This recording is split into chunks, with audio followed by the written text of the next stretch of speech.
All right, I got 103, so we'll go ahead and get started. It's great to see everybody again, and thank you for joining this call and for continuing to be active in your union. I'm Randy Irwin, your national president.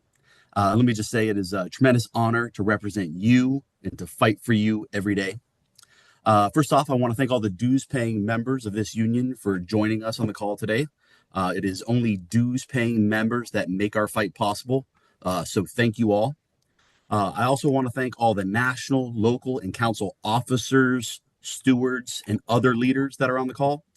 You are the leaders in this union that make what we do happen, and none of the good things that we do are possible without your hard work. So thank you for all that you do for your union and for your members every single day. If we have any folks from the media on the call, I want to let you know that this is not a media call. So if you're from the media, please get off. Let's see here. Quick announcement. We are going to take questions at the end of this call, assuming we have time. I think we will. We have a hard stop at 2 p.m. Eastern in 56 minutes. So we'll take as many questions as we can with a hard stop at 2 p.m. Eastern. If you have any questions or that you'd like to ask, they might come up during this call. You can email Matt Dorsey at mdorsey@nfe.org. And Matt is going to put his email address in the chat area. So if you got questions, we got a few already that came in this week. But if there's others, go ahead and send them directly to Matt Dorsey. He's monitoring his email. If we don't have a time to get to any questions that you might have on the call, we will respond via email. So we'll still answer your questions, but we might not be able to get to all of them on this call. So I do want to warn you that some of the contents today will touch on politics, since many of our fights are significantly rooted in politics. Regarding politics, I touched on this last time, but I do need to talk about it again now. We have an absolutely enormous election coming up this November. Truly, the stakes could not be higher for federal employees.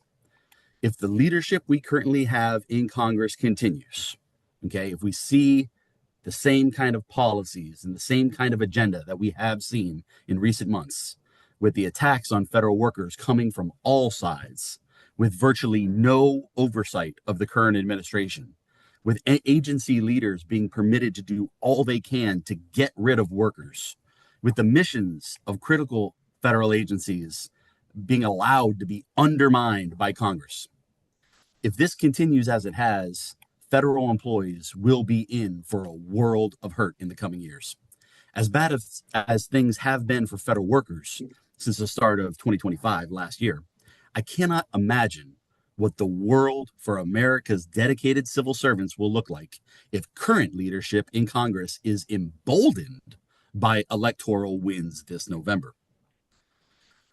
If it happens, we will see more layoffs, more infringement of our constitutional rights, more attacks on federal employee pension, more frozen pay, and more politicization and intimidation of federal workers. The list truly goes on and on.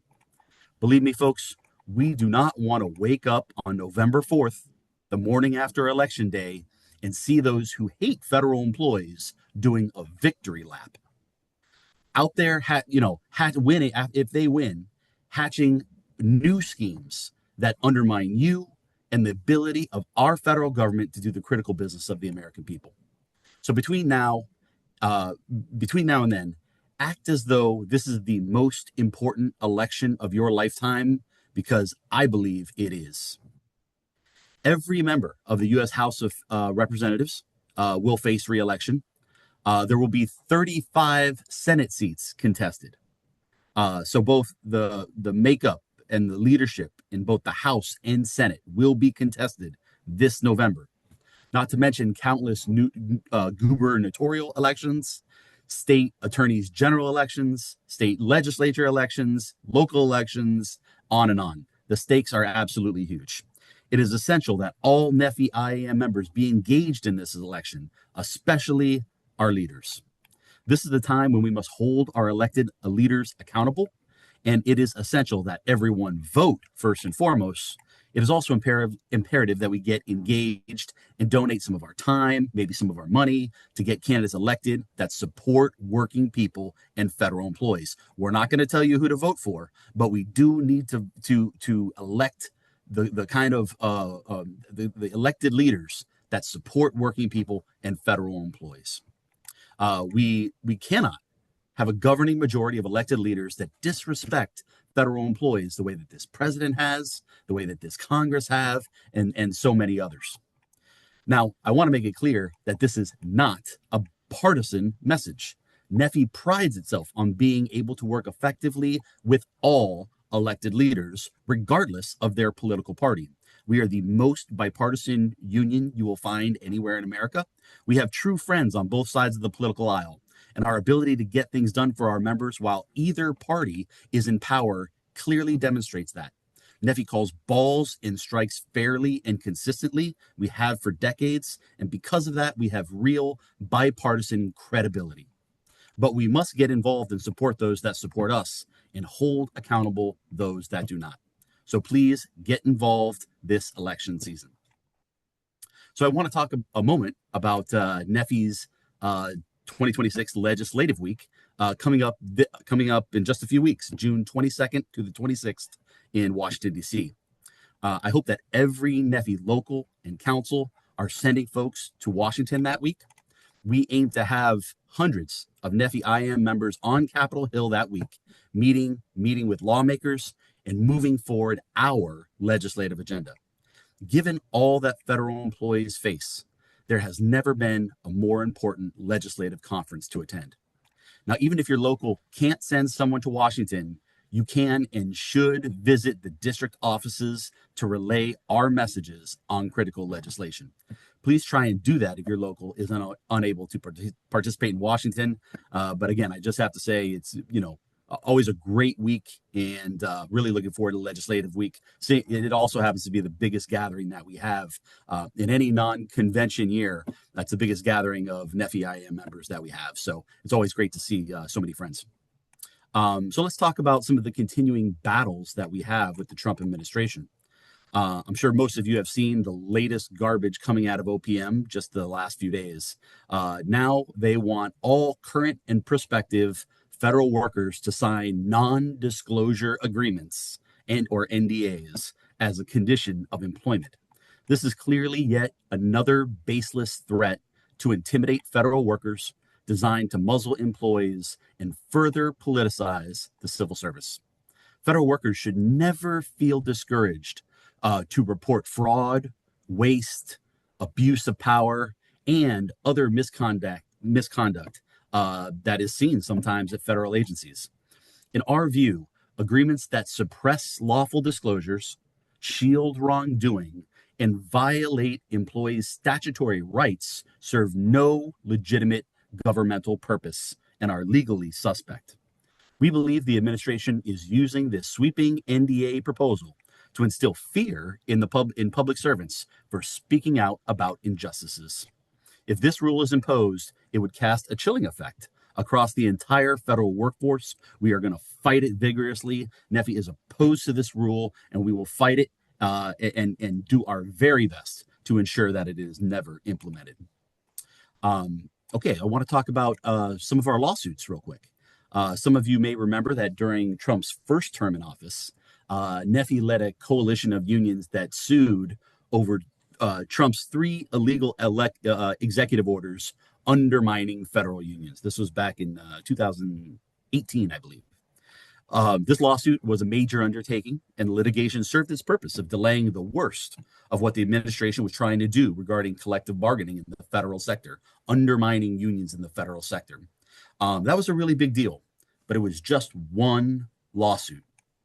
I contrast that with what your union is doing on the legal front during Trump's second term. We are just 17 months into Trump's second term here. And NFFE has sued the administration 10 times and counting. When the administration attacks you, what are we going to do about it? We are enforcing the law like we have never done before in the history of this union. I'm so proud of the work being done. We are, 10 times the number of lawsuits that we have ever had at other times.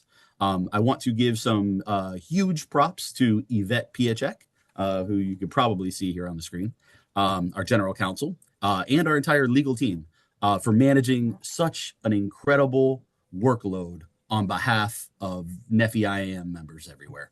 You're going to hear from Yvette in a little bit on this call, and I'll let her elaborate on some of these lawsuits. But one very important lawsuit I will mention is the ongoing litigation, is our current challenging of Executive Order 14521. That's the big collective bargaining executive order that the president signed last March, on March 27th. An order illegally taking away collective bargaining rights for more than 1 million federal employees. The biggest attack on collective bargaining rights in the history of this country, a critical First Amendment right. It impacts NFFE IM members from a host of agencies, but it has had a huge impact on DOD, the VA, passports, GSA, BLM, Department of Interior, and others. And so this is, a critical piece of legislation. In my view, it's one of the most important lawsuits that we have ever been a part of. It's one of the most important active pieces of litigation in this country right now, because so much stems from this unprecedented and unconstitutional act from this administration. I'm so proud of the leadership that our union is showing to advance this lawsuit and to get so many NFFE IAM members the union rights that they are entitled to under the law, to get them their rights back. I do have to say that the IAM has been right there in lockstep with us. So proud that the IAM has taken a strong legal stand with us as well. And another big new battle for us is Trump's recently announced plan to gut the U.S. Forest Service and move the Forest Service headquarters from Washington, D.C. out to Utah. This is blatantly illegal plan from the Trump administration, who must get congressional approval for sweeping changes that would, if implemented, decimate the Forest Service. Okay, so they can't make changes like this without the approval of Congress, and that's what they've done. But we're going to Capitol Hill. We're going to fight that.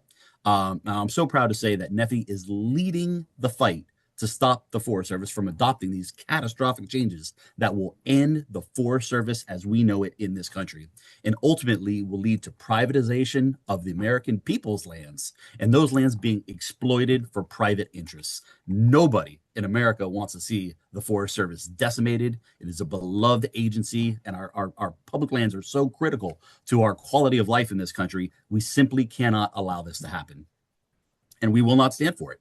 NFFE has organized a coalition of unions and other organizations in opposition to this reorg. I'm so proud of the work that's being done in department after department at NFFE headquarters working this issue. And we're developing a joint strategy to move this forward. We already did a big letter, open letter to all of Congress explaining the gravity of this important issue. And really, we're just getting started. So, we're fighting this big time.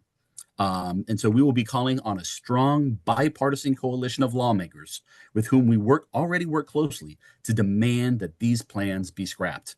We are also fighting these actions in the courts and at the bargaining table. So we're fighting this fight on many fronts, and that battle is ongoing. So another battle that we're engaged in right now is for federal employees' pay. You may have recently seen that the president's budget proposal for 2027 provides no raise of any kind for the federal civilian workforce next year in 2027, while they proposed a 4 to 7% raise for the military. Despite claims by Trump that the economy is strong and federal employees' pay lagging 27% behind the private sector nationwide, they still propose no pay increase for federal employees. This despite hundreds of thousands of federal workers being laid off or bullied into resignation, and the existing workforce being made to pick up the slack for those that have been lost. Trump's proposed pay freeze is shameful. It disrespects the valuable work of NFFE IAM members and federal employees everywhere, and the work that they perform for the American people. NFFE will continue to go to Congress and demand that a respectable pay adjustment be made for federal employees in 2027. Now, I'd like to highlight some good things that are going on in the face of the unprecedented and illegal unconstitutional attacks that we've been facing. NFFE's external organizing has continued to be off the charts. I've mentioned before that with the help of the IAM, NFFE organized approximately 65 new units, new groups of workers last year in 2025. That's the highest number of new unit organizing wins for our union in decades. It's one of the best records of growth anywhere in the labor movement right now. So we're continuing those efforts in 2026. We have already won a dozen or so elections in 2026 in our undefeated streak. We haven't lost a single one of those elections. Every single one has been overwhelmingly in favor of the union. And every week I'm hearing about a new election that we're going to to put on another batch of new NFFE IM members. So it's exciting and tremendous thanks for everybody who's been participating in getting folks signed up.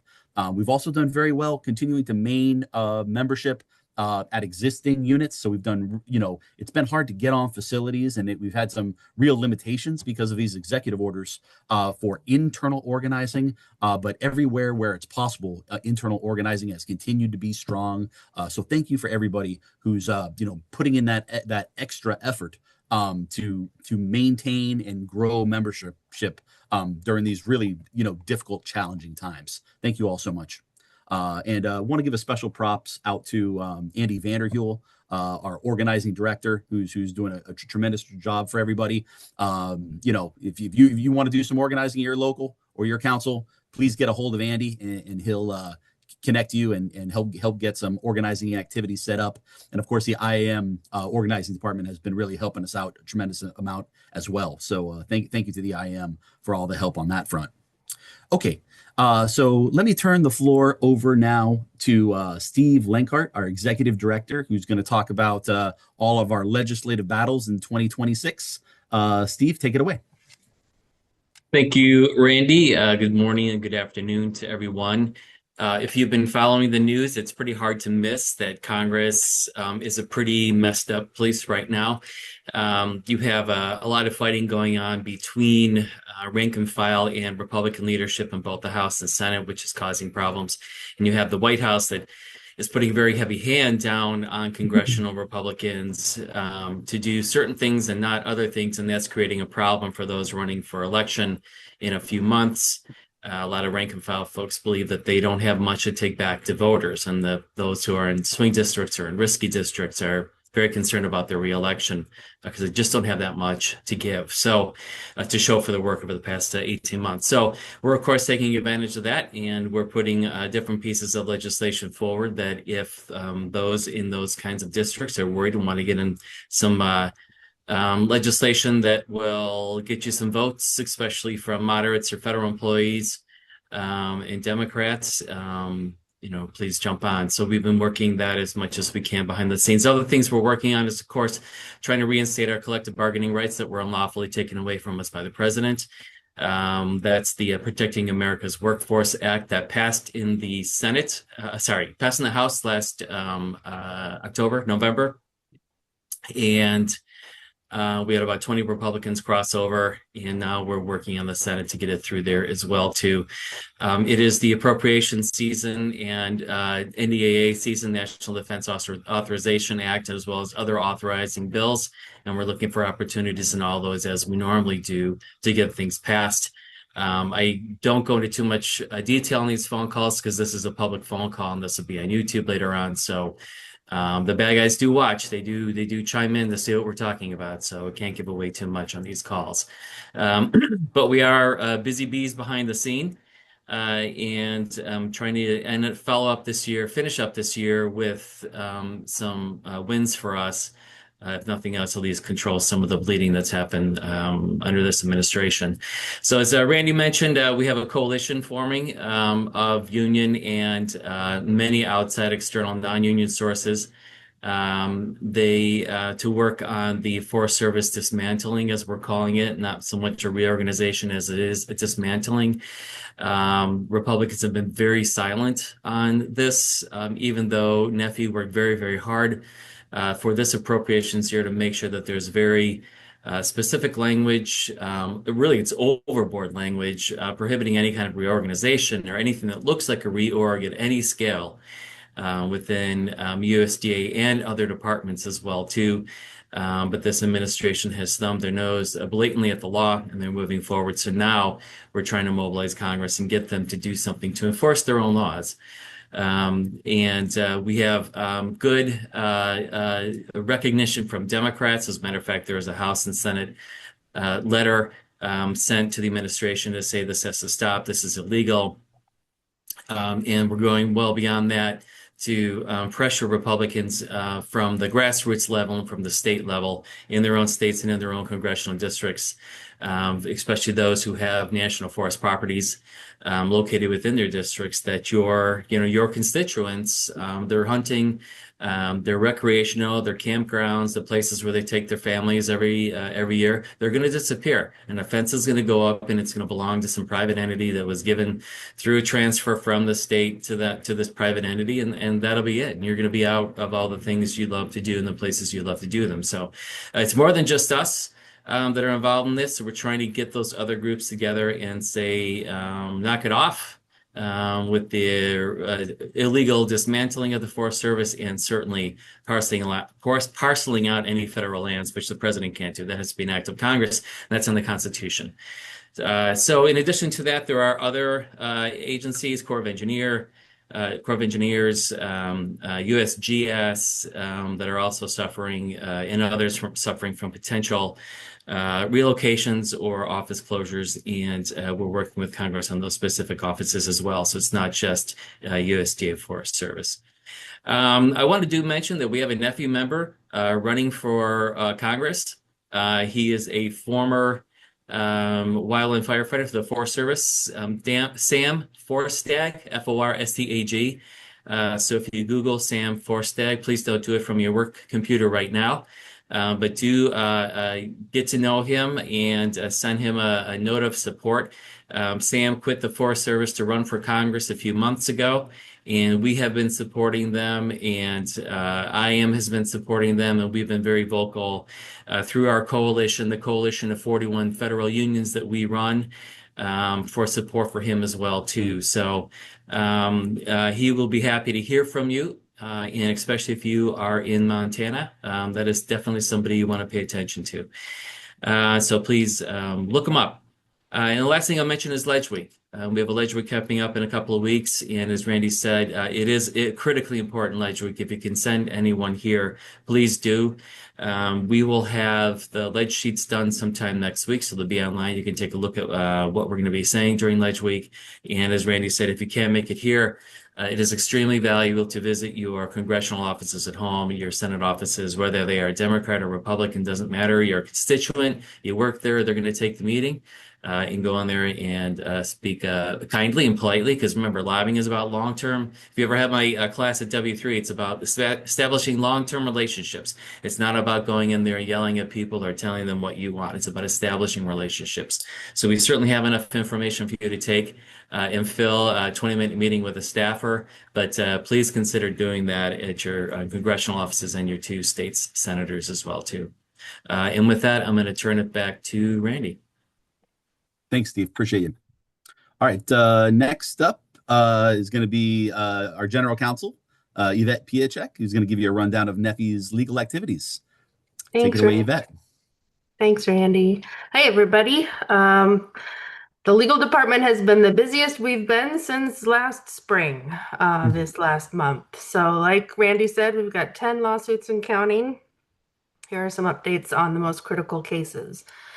Executive Order 14251. This is the March 2025 EO that excluded about half our members from collective bargaining, including DOD, the VA, passports, GSA, BLM. As some of you recall, we did join a coalition of other unions and sued the administration a little over a year ago. And we won the earliest fight, secured a preliminary injunction with the district court just to have the Ninth Circuit vacate that preliminary injunction on appeal. Classic running through the court system. At this point, we decided to turn our attention to the trial phase. So we're all done with the preliminaries, and we expect the judge to jumpstart the trial and come out with a schedule fairly soon, in the next couple of weeks.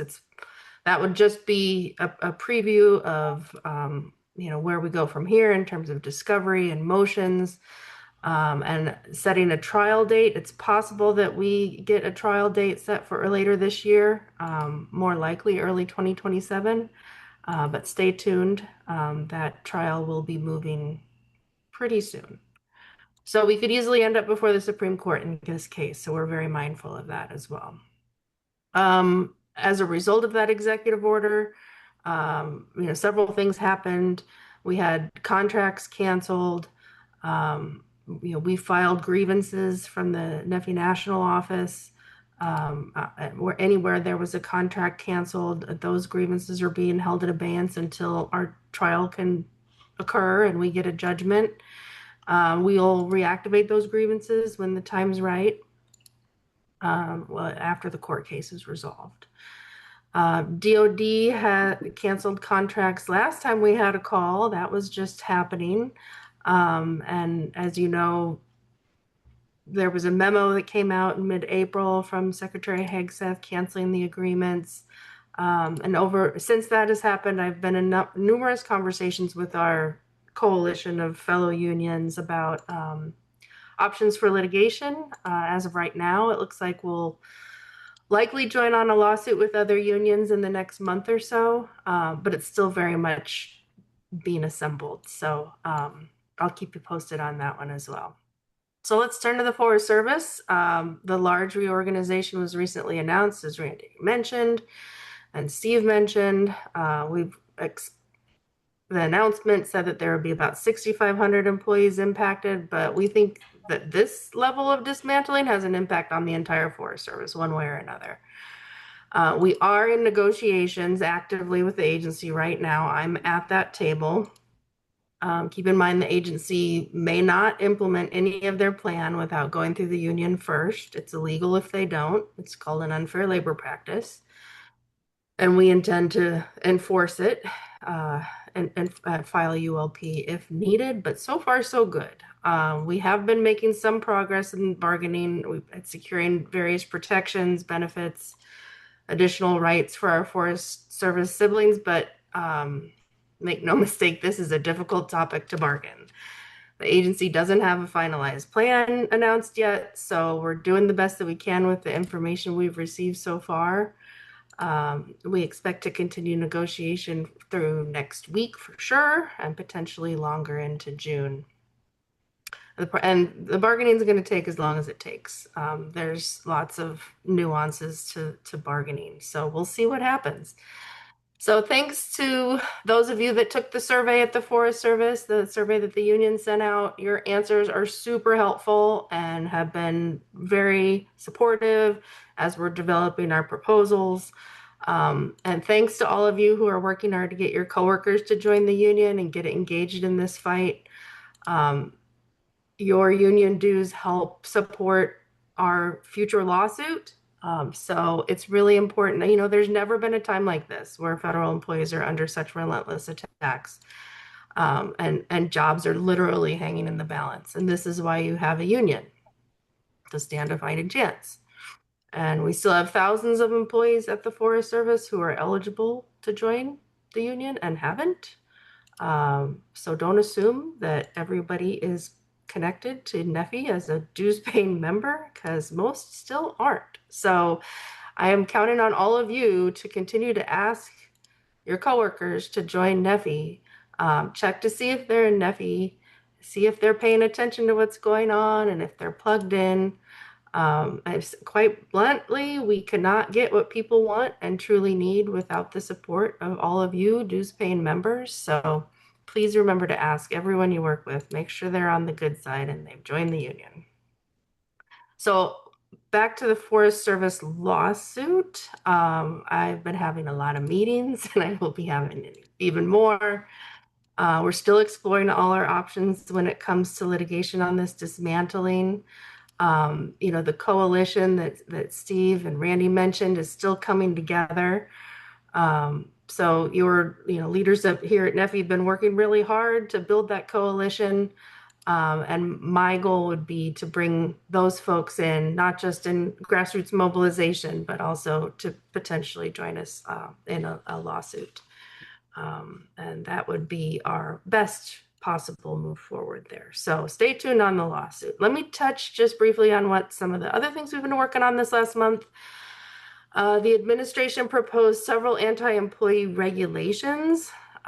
Just this week, the administration proposed to forge non-disclosure agreements or NDAs on federal employees. Randy talked about it, but I just want to say we are opposed to those, and we will be responding and submitting a comment on NDAs. It very much concerns me how particularly union rights and employee rights with respect to engaging with the union would be impacted by those NDAs, in addition to the whistleblower infringement. So simply put, they're just not necessary. We already have plenty of protections. This is another approach by this administration to try and attack federal employees and chill us all out and get us to not talk anymore. But that's not going to happen. So today, I think it was just early this morning, there was a proposed rule that came out that would eliminate time and grade requirements for promotions.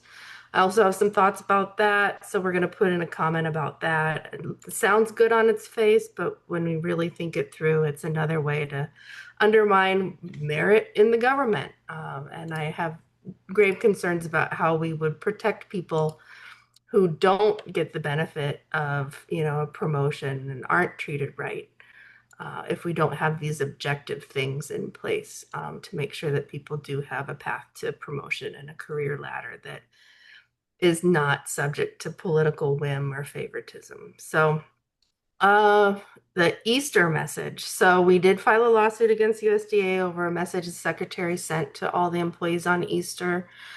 And it had a very clear pro-Christian bent. The America that I know gives us freedom to worship or not worship, however each individual wants. And we at NFFE, we think bringing religion into the workplace like this is a major problem. It's unconstitutional, so we sued, and we like our chances in that case. We brought a lawsuit to challenge FLRA's realignment of authorities away from the career staff, the regional directors in representation cases. It's a little nuanced, but we definitely think it's important. We joined the coalition of unions that we've partnered with so well up till now. And we sued them because we're concerned about the process of making unionization a political decision. We can't have that. So since our last call, a little over a month ago, we've also filed a new lawsuit against the FMCS. FMCS is Federal Mediation Conciliation Service. And they came out with a decision that they're going to withhold arbitrator lists that we use to choose an arbitrator for grievances that get to that arbitration stage. So essentially, FMCS has decided to make itself a roadblock to employees getting justice through arbitration. They won't even release the lists of possible arbitrators, and that's the very first step in the arbitration process. We have to be able to select a vetted arbitrator before we go to a hearing. So this is connected to the EO that I mentioned at the top of this update, the one that pulled collective bargaining rights for national security reasons. So this is another example of, politicizing these agencies that really shouldn't be politicized whatsoever. Even if it's a ministerial type act of giving us a list of arbitrators, it shouldn't be subject to the whims of whatever administration is in charge at the moment. So we are fighting back against that. We're also moving forward nicely on consolidating units at the Park Service, USGS, and we're looking forward to having those wrapped up so that we can get straight to the bargaining table to get first contracts for those agencies. or updated contracts in relation to some of our Park Service units that have been with us for years. So for the United States Wildland Fire Service, this is that new agency that was propped up earlier this year, moving around quite a few wildland firefighters from within Department of Interior into the one agency. So our BLM employees, Park Service employees who are in fire have been impacted so far. I had a meeting yesterday. Stephen Gutierrez and I held a meeting with the other impacted unions. To respond to the agency's effort to clarify the unit. At this point, we want to make sure that we stand in solidarity, that, NFFE and the other unions get to keep their collective bargaining rights and keep their units intact. For now, everybody's protected as far as we know, but this process might push us into another union election. So if you are in the U.S. Wildland Fire Service now, please check in with Business Representative Stephen Gutierrez. Make sure you're plugged in his upcoming events all about the Wildland Fire Service. And we'll keep you posted on how things are going before the FLRA. So it has been a busy, hard month for us, but we are really standing strong and fighting at every possible opportunity. This last month, I've had the joy of seeing firsthand many of our newest union members becoming super active. And you're taking this fight on personally, and that's what needs to happen right now. Even if you don't have a contract anymore, there's so many ways for people to do union stuff, and it doesn't take a lot of time, but it really means so much. So for some of you, that's making phone calls to your congressional reps in support of Protect America's Workforce Act. Maybe it's sending emails through our legislative action tool. Thousands of you have done that, and we notice, and it's making a difference. So don't stop. Just in a few weeks, we're going to be knocking on doors on Capitol Hill or in their home districts, demanding their time and attention. But even still, don't wait. Send a message now. Make a phone call now. Get on their rears about this now, because this is union stuff. And, the staff at the national office can only do so much. That's not where our power lies. Our power lies with each of you. Maybe it's responding to a union survey or going to a local meeting or event. Maybe you're asking management tough questions in a meeting. All of those things all add up. And so if you haven't been doing these things, get in gear. Let's make some calls for our brother Sam Forstag, who's running for office. You go to the Legislative Action Center if you haven't. Get your coworkers engaged. Make sure they're union members. And I get it. People are busy and tired, but like a 5-minute task in this universe, it might not feel like it's making that much of a difference, but I promise you, it's making all the difference in the world. So if you add up in all these individual actions, thousands of moves that each one of our union members can do, it all adds up. And this is how our fight will be won right now. So as the kids say, LFG. So we all need each other, and we all need you to stay engaged. So keep up the good work, and if you can take on more, please do it. Together, I know we will win. So that's my update from the legal front. Thank you all for being here, and I'll hand it back to Randy. Okay. Well, now I think we move to Q&A. So Matt, take it away. Sure. So I received some questions this week. Our first one here is, does the local still have the obligation to notify the agency before filing ULPs with the FLRA? If the agency has repudiated the labor agreement, the local and has canceled all existing agreements with the local, the agency no longer communicates with us, has renounced official time, use of government equipment, etc. So normally those obligations sorry, I'm just going to jump in here. I didn't even wait. that was going to you. That was going to you. Answer. All right. So here's my take. most of the time that, the obligation to notify the agency that we're going to go to the FLRA, that comes out of our contracts. We negotiate that in there sometimes. So if it's not in your contract, there's no such obligation and you can just go straight to FLRA. But really the question is, should we continue to be complying with our contracts if the agency doesn't recognize them anymore? Do they? Yes, we should. It is sort of a wasted action per se, and that even if you provide the notice, we know the agency's not going to respond. But I definitely think it's worth, as a NFFE-wide rule, it's worth all of us to still keep following our contracts because we think what they did was illegal. We're still going to honor our contracts. We still hope the agency is going to honor their contracts. They should. So definitely go through the process, make it do things as normal as possible, make a record of it, and just know that it's not going to be a barrier at all for you to go forward and file your ULP or whatever it is you're filing with FLRA. Just do it, perfect the record. Don't let them have anything on us on the back end where they could say, well, you didn't provide us notice, and that just creates a nightmare. So hope that makes sense. But just remember, if it's not in your contract to do it, then just go ahead and file. Just please always check with your business representative before you file, unless it's some, kind of, information request denial ULP or something. But that's why your business rep is there. They're supposed to, they're helping you make sure that you're putting forth the best case possible. And before we go to the FLRA, we do want to make sure that, your citations are correct and you're given the best argument for why we're even filing. It matters that we have that double check. So definitely check with your business representatives and go ahead and follow your contract as if it was in force currently. Thank you, Yvette. Thank you, Yvette. Our next question here is, what do we do with our equipment and records from our local if we are removed from government facilities? I'll take this one too.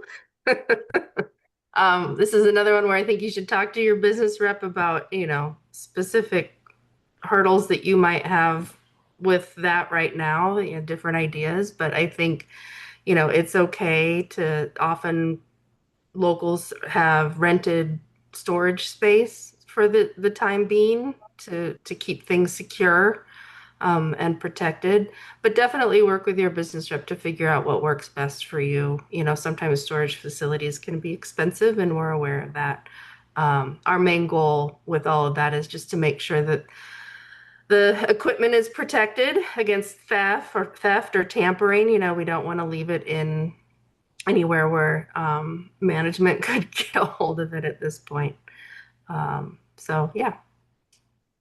Thanks, Yvette. And just a reminder, if you do have any questions, please email me. My email is in the chat there. But moving on here, what is the update on telework and where is the union in the grievance process? So telework, I think this might be a question that's coming out of the Forest Service, because we don't have telework under attack on a government-wide basis, that like a telework EO or anything. We don't have anything like that, but we do have at the Forest Service in particular. I know that we have our national grievance that just went to hearing a couple months ago, and we've submitted briefs to the arbitrator, and we're waiting for the arbitrator to respond. Under our contract at the Forest Service, we ask that the arbitrators respond or issue their decision within 30 days of the parties filing their briefs, and I think June 8th would be that 30-day period. Could be off by a day or two.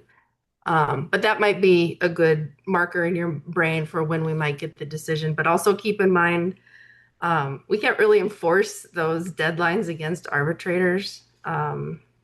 Often arbitrators will say, well, I will do my best to get you that decision by this time. But if they need more time because they have, two removal actions in the queue that they need to get out first, um, we are gracious with allowing them the additional time they need. But from everything that I've seen with this arbitrator, is they're aware it's a time issue. And we're pleased with the arbitrator so far. They ran a very fair hearing, and we're hopeful for a good decision. Another thing to think about on the telework front at the Forest Service is, well, for any arbitration decision, keep in mind we might win before the arbitrator, but the agency has appeal rights. And in our world, if they file exceptions with the FLRA. And then the FLRA reviews the decision.